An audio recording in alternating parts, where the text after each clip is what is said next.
Ravindran sir என்னோட MBA முடிச்சுட்டு ஐயாவை போய் பார்க்குறேன் டெல்லியில். அப்போ இன்டர்வியூ கால் வந்திருக்கு. ரவீந்திரன் சார் சொன்னார், ஒன்றும் கவலைப்படாதீங்க, ஒரு மார்க் இன்டர்வியூ ஒரு 3 செஷன் நான் கொடுக்குறேன், நீங்கள் அட்டன் பண்ணுங்க.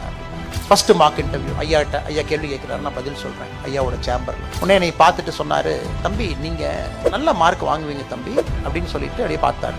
இன்டர்வியூவில் நீங்கள் ஒரு 70% வாங்குவீங்க தம்பி, 300க்கு இன்டர்வியூ 210 வாங்குவீங்க. ஒரு வார்த்தை கிட்ட சொன்னார், உங்கள் ஒரிஜினாலிட்டியை மட்டும் விட்டுறாதீங்க தம்பி, யூ ஆர் வெரி ஒரிஜினல் அப்படின்னா. அது ஐயா நான் வச்சிருக்கேன் தெரியும். நீங்கள் ரொம்ப இந்த கோச்சிங் எல்லாம் போனீங்கன்னா சில நேரம் உங்கள் ஒரிஜினாலிட்டி மாறி போயிடும். நீங்கள் பேசுறது கொஞ்சம் அப்படி இப்படி இருந்தால் கூட தம்பி அதெல்லாம் ஒன்றும் பிரச்சனை இல்லை, ஒரிஜினாலிட்டி எதிர்பார்க்குறாங்க, நீங்கள் இன்டர்வியூக்கு இதே மாதிரி போங்க.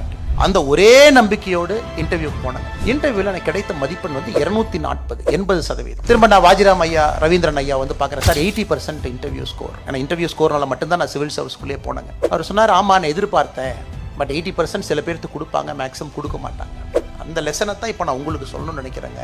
ஒரிஜினலாக இருங்க, பி ஒரிஜினல்.